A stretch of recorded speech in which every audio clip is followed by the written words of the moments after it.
You never really know a man until he's smiling across your dinner table, planning to rob you blind. That's what I told myself the night Malcolm walked into my house. Slick suit, fake southern charm, arm around my daughter, like he owned the place. He said he loved her. I saw the way his eyes scanned the room instead, counting, measuring, calculating. My gut twisted. I'd seen that look before, years ago, in men who smile before they pull the trigger. Before we continue, please subscribe to the channel and let us know where you're listening in the comments. My name's Byron Cole, 62, former Army logistics officer. These days, I run a chain of diners around Nashville, the kind of places where folks still say, Merry Christmas, and mean it. My daughter Autumn's my world. She's got her mama's eyes and my stubborn streak. Bless her heart. When she told me she'd met someone, I wanted to believe her luck had finally changed. But then his family showed up, Quentin and Faith, Venezuelan investors, as they call themselves. Too smooth, too curious. Asking questions no decent guest would ask. How many properties do you own, Mr. Cole?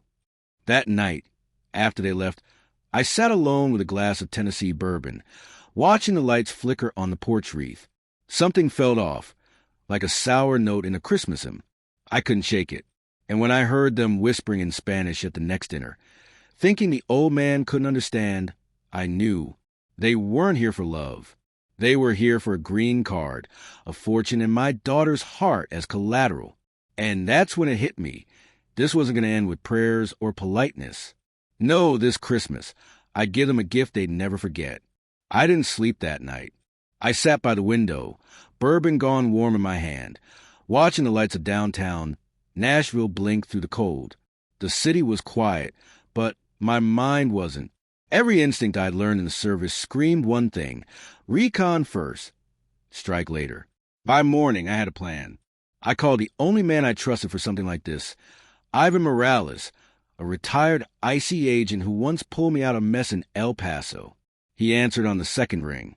Byron, he said, his voice gravelly as ever, you sound like a man with trouble. You could say that, I replied. Ever heard of a family named Valles? Venezuelans. Real polite, real fake. By lunchtime, Ivan was in my diner booth, files spread out between coffee stains and ketchup bottles. He'd done his homework fast. Quentin Valles, deported twice.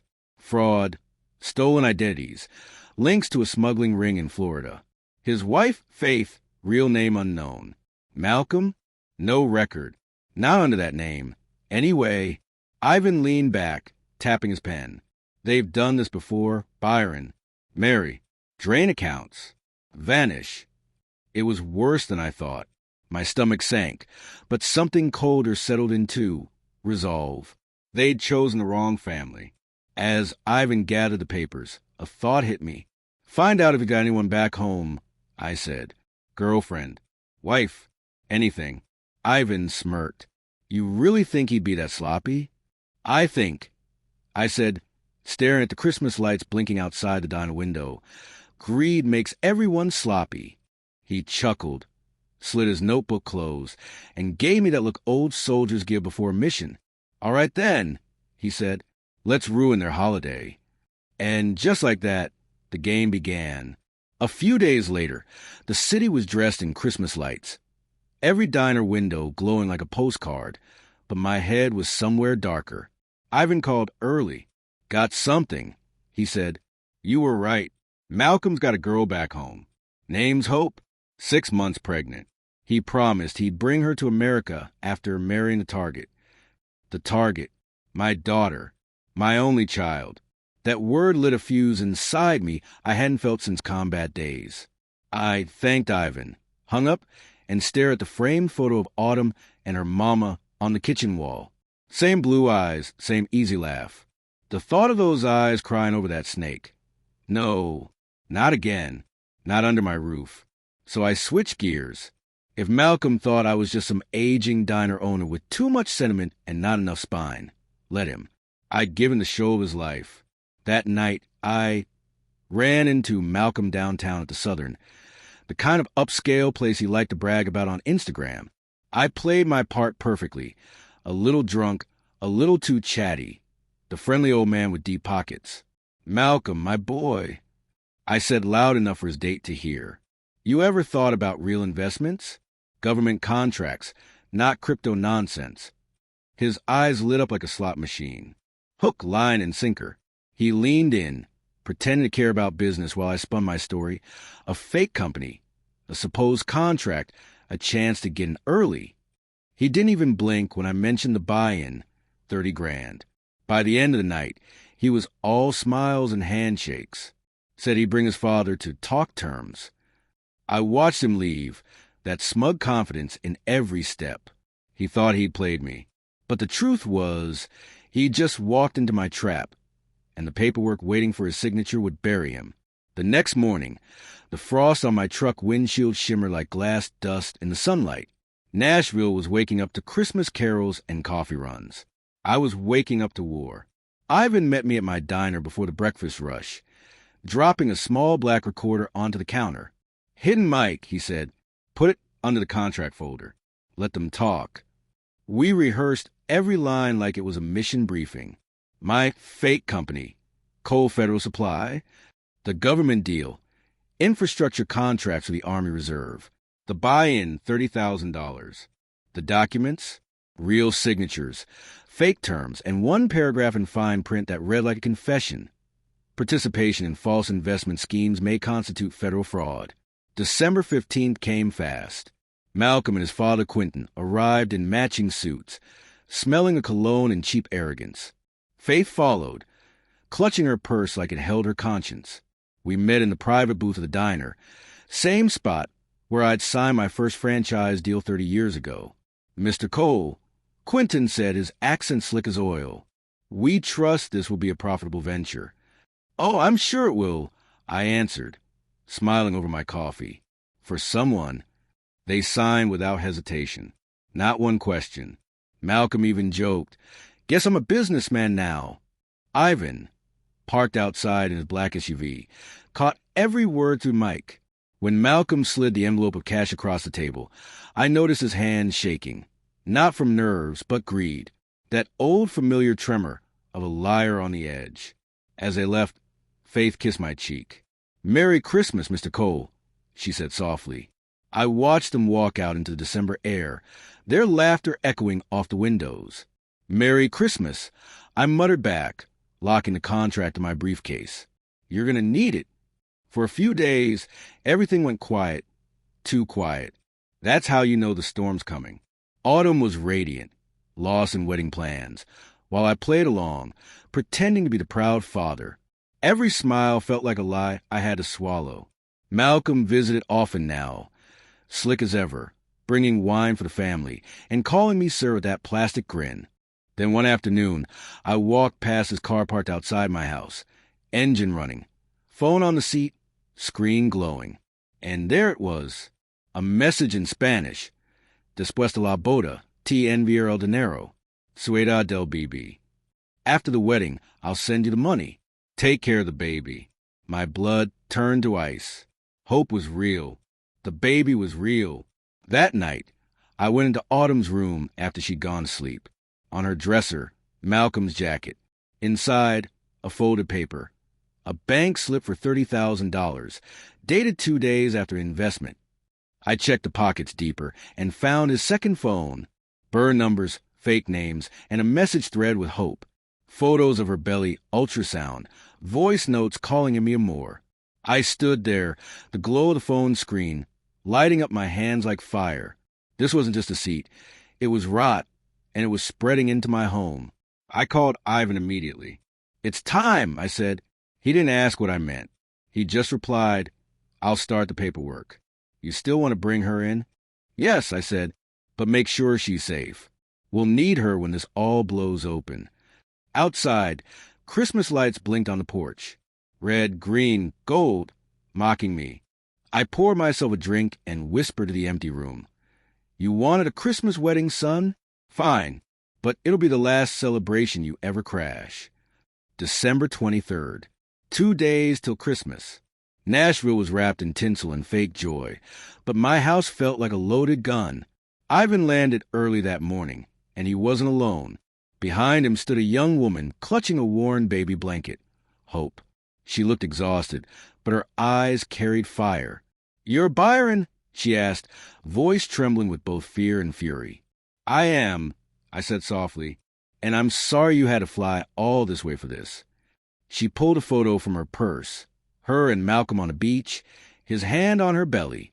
He said he was building a future for us, she said. Turns out I was just a practice run. Ivan laid out the evidence on my kitchen table. Fake passports, money transfers, immigration paperwork. Hope's story sealed the picture. Malcolm was planning to marry Autumn, get his green card, drain her accounts, then disappear back to Venezuela with Hope and the cash. Hope's voice cracked. "I don't care about revenge. I just want my son to know his father's not a hero." I nodded, feeling a heaviness I couldn't drink away. He won't be anyone's hero after Christmas Eve. We spent the day planning. Ivan coordinated with his contacts at ICE. They'd been tracking the Velez family for months. He proposed a perfect setup. Let the wedding proceed, record everything, catch them in the act of fraud and flight. Christmas Eve wedding. I muttered, lighting the fireplace. My daughter in white and 3 devils in suits. Hope looked at me, eyes full of pain and resolve. "Can I be there when it happens?" I gave her a long look, then nodded. "You deserve that much." The fire cracked behind us as Ivan packed up the files. Tomorrow, the hunt would end, and justice would come gift-wrapped. Christmas Eve morning broke cold and silent. The city glittered under a thin veil of frost, like the world was holding its breath. My house smelled of pine and cinnamon, but it didn't feel like Christmas. It felt like countdown. Autumn was upstairs, humming carols while curling her hair. She looked radiant, fragile, and completely unaware that her groom was a wolf in a borrowed tux. Every time she smiled, it felt like a knife twisting deeper. I wanted to tell her everything, but Ivan's words echoed in my head.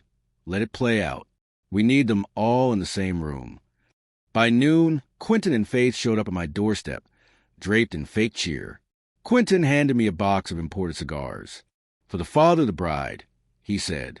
His grin didn't reach his eyes. Faith's perfume filled the entryway, sweet, poisonous. "Malcolm's running a little late," she chirped. "He's taking care of the tickets." Tickets. That word hit me like a siren. Ivan had warned me. They might try to flee right after the ceremony. I smiled, pretending not to understand. "Ah, honeymoon plans, huh?"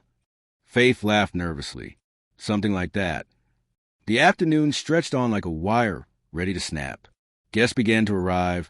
Christmas hymns floated to the halls, and the air buzzed with forced joy. I slipped outside for a smoke, pretending calm while Ivan's SUV idled across the street.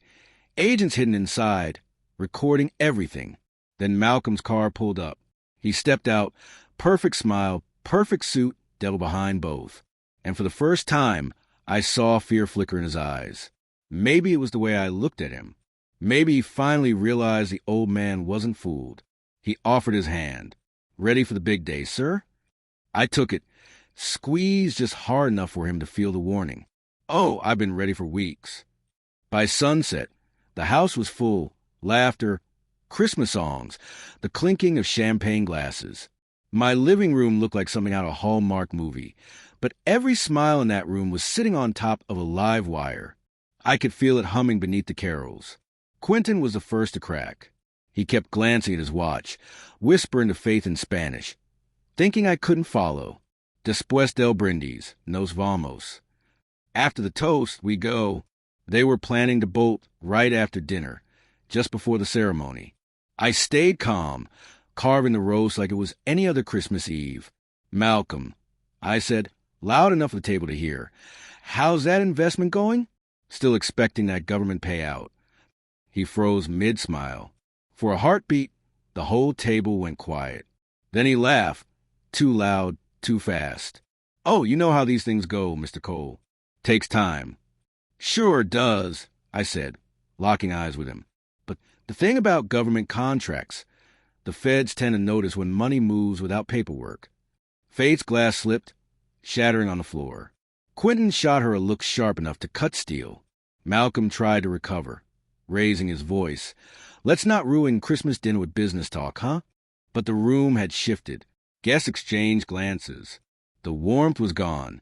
The air had teeth now. Ivan texted me from outside. Agents in position? Wait for my signal. I stood, raising my glass. To family, I said, the kind that stands by you and the kind that tries to rob you blind. Gasps. A few nervous laughs. Faith's face drained of color. Malcolm's hand twitched toward his pocket. Maybe a phone. Maybe worse. And then, from the hallway, a woman's voice cut through the silence like a blade. Did he tell you about our family, Byron? Hope stepped into the room, holding a small baby wrapped in a red blanket. The room froze.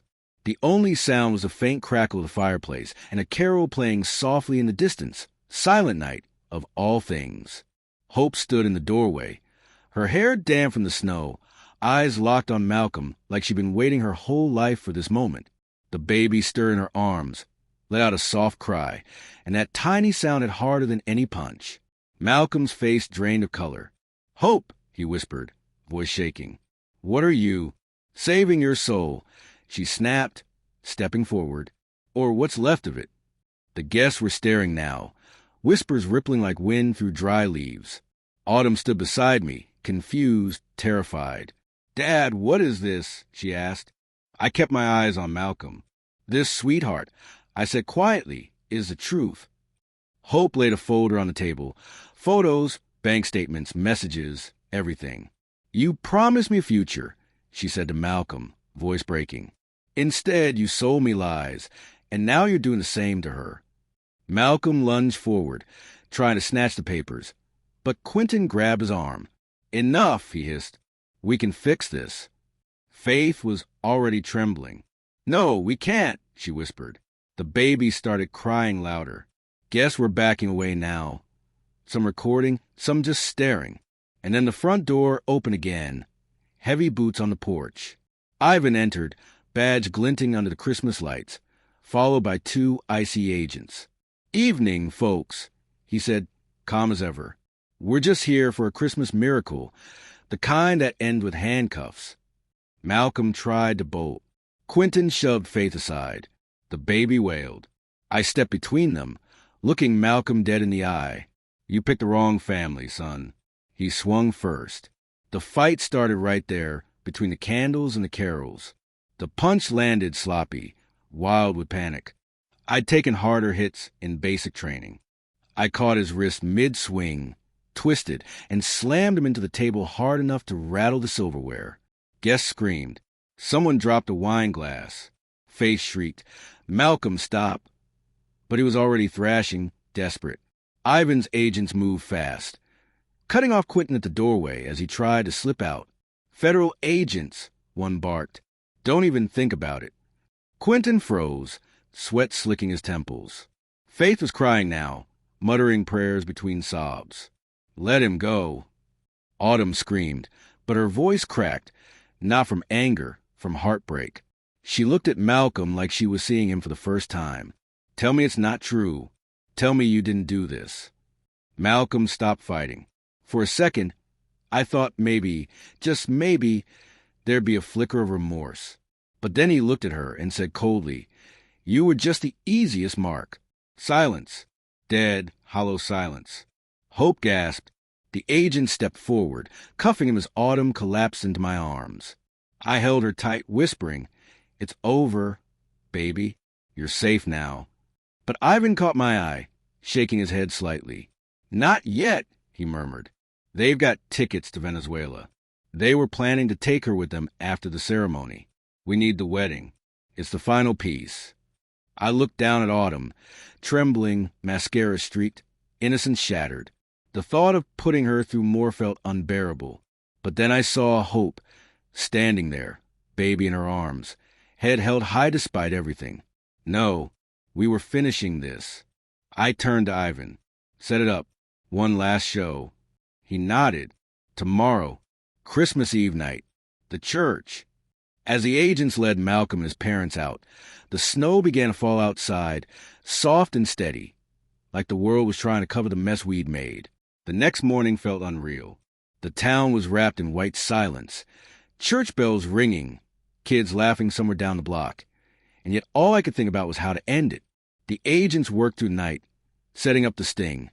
Hidden cameras in the church, wired efficient, backup team stationed outside. It was going to look like a wedding until it wasn't. Autumn sat at the kitchen table, pale and hollow-eyed. "Dad," she whispered, "you're asking me to stand beside the man who lied to me, in front of everyone." I sat across from her, steadying my voice. "I know, sweetheart, but this isn't about pretending anymore. It's about finishing it, so no one else ends up like Hope." She nodded slowly, tears welling. "Then I'll do it. For her. For Mom." That broke me a little.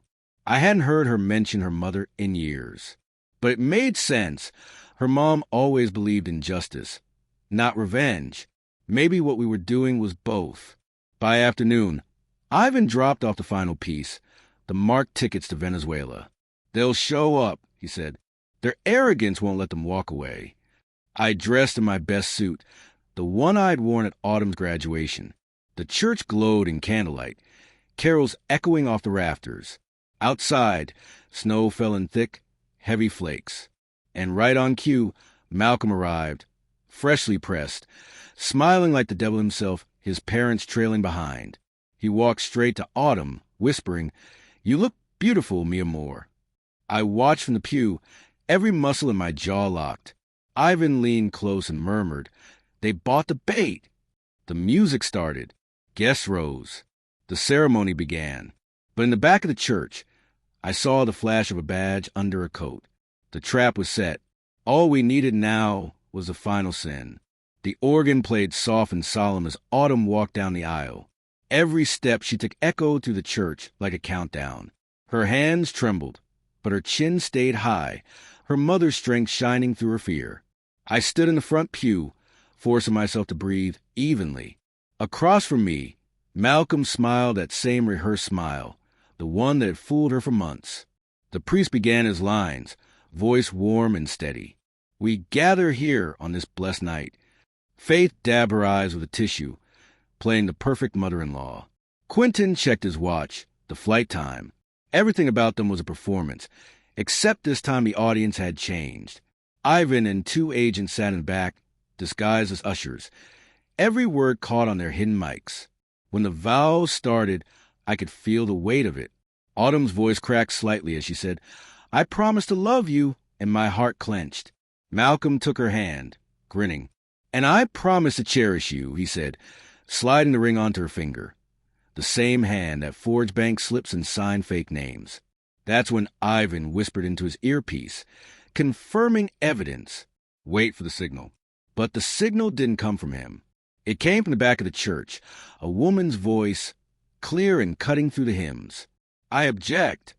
Hope stood there, snow melting on her coat, baby in her arms again. Every head turned. The priest froze mid-sentence. Malcolm went rigid. "I object," she said again, walking down the aisle. "Because the man standing there already promised forever to me." Gasps rippled through the crowd. Autumn turned slowly, tears spilling before the words could form.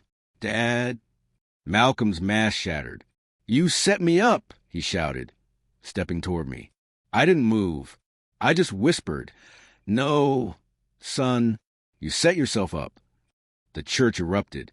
Guests stood from the pews like a wave breaking.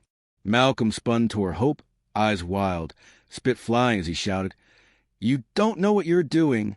She didn't flinch. She lifted the folder from her bag, photos, bank slips, text threads, and let them scatter down the aisle like snow. Every secret he'd tried to bury lay open under the Christmas lights. Autumn stood frozen, tears streaking her makeup, staring at the mess of paper and betrayal. "You used me," she whispered. All this time, Faith rushed forward, trying to grab her son's arm. "Malcolm, please, we can fix this." He yanked free. "Fix it? You think I wanted any of this?" He turned to Quentin, voice breaking into rage. "This was your plan. You told me to do it." Quentin's face twisted. "You're a fool. You couldn't even keep the girl under control." That's when Ivan's voice boomed from the back. "Federal agents! Everyone stay where you are." The echo rattled the stained glass windows. The congregation gasped as agents moved in, badges flashing, weapons drawn just enough to make their point. Malcolm backed toward the altar, desperate, cornered. "You can't do this," he yelled. "You've got nothing on me." Ivan stepped forward, calm as a man reading scripture. "We got your signatures, recordings, and 30,000 marked dollars. Sit down, son." Malcolm laughed, a hollow, broken sound. "You think you've won? You'll never prove it was fraud." "Already did," Ivan said. "The ink was your confession." Faith dropped to her knees, sobbing. Quentin tried to make a run for the side exit, and that's when 2 agents tackled him into the Christmas tree, ornaments shattering like gunfire. As the crowd erupted again, I walked up to Malcolm, looked him square in the eyes, and said quietly, "Merry Christmas." Then the cuffs clicked shut. The sound of those handcuffs echoed louder than the church bells outside. Malcolm struggled, shouting curses in Spanish and English, thrashing like a trapped animal. Faith screamed his name, tried to reach him, but an agent held her back. Quentin, pinned on the floor under a pile of broken ornaments, just stared up at the ceiling, eyes hollow, like the fight had drained out of him. Autumn stood frozen in her wedding dress, the veil trembling in her hands. Hope was the one who moved first. She stepped toward her, quiet, steady, the baby asleep against her shoulder. For a long moment, the 2 women just looked at each other. One betrayed, one broken, both victims of the same lie. Then Autumn whispered, "He told me you didn't exist." Hope's eyes softened. "He told me you were rich." The words hung there like ghosts. And somehow, through all the pain, both of them smiled, small, sad, but real. Ivan approached me, brushing snow off his coat. "It's done. They'll spend Christmas behind bars." I nodded, feeling the weight lift just a little. "What happens now?" "Fraud, conspiracy, immigration charges," he said. "They'll rot before they see sunlight again." I looked back at Malcolm as the agents led him down the aisle. He turned once, sneering through split lips. "You think you're a hero, old man?" I didn't answer. Heroes don't build traps. Heroes don't smile while the guilty fall. But justice? Justice looks like this. Outside, the snow was falling harder, blanketing the city in white. The crowd slowly emptied, leaving behind a wreck of flowers, glass, and shattered dreams. Autumn slipped her arm through mine. "Let's go home, Dad." And for the first time that night, I let out a breath I'd been holding for weeks. But deep down, I knew it wasn't over yet. The news hit Nashville by dawn. Christmas Eve wedding sting exposes international fraud ring. Every local channel ran the footage. Malcolm in cuffs, Faith sobbing, Quentin hauled off in disgrace. My diner's phone rang nonstop. Some folks called me a hero. Others said I'd gone too far. I didn't care. Justice doesn't need applause. It just needs to be done. Autumn didn't come downstairs that morning.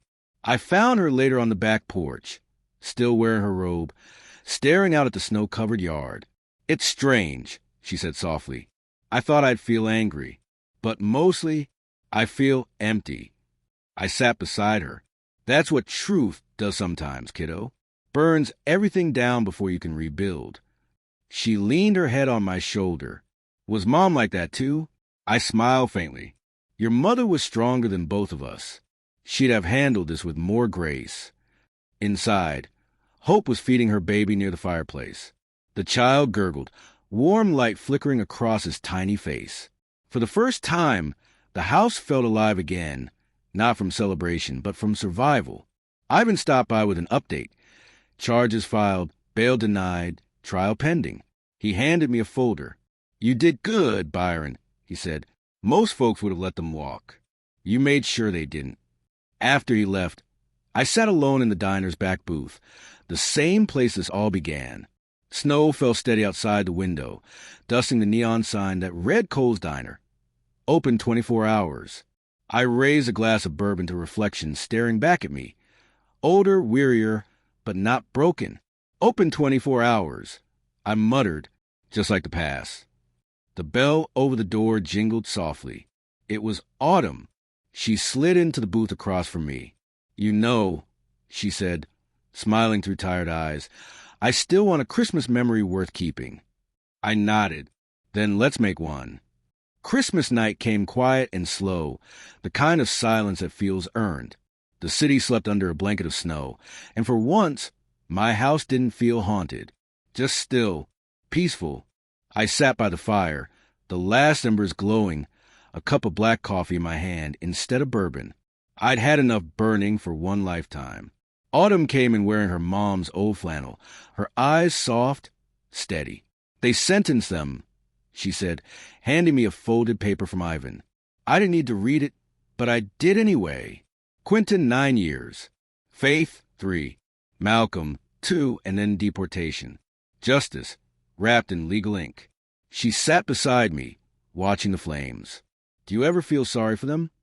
I thought about that, about greed, about lies, about how evil rarely starts big. It starts small, like a whisper you decide to listen to. No, I said finally. They had chances. Plenty of them. They chose the easy road, the one that steals instead of builds. I just showed them where it ends. Hope stopped by later that night. She handed me a photo, her and the baby, smiling. We named him Gabriel, she said, after my father, means strength of God.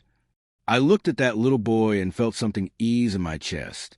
Maybe, in the middle of all the wreckage, something good had been saved. After they left, I stepped outside. The street was empty, the snow untouched.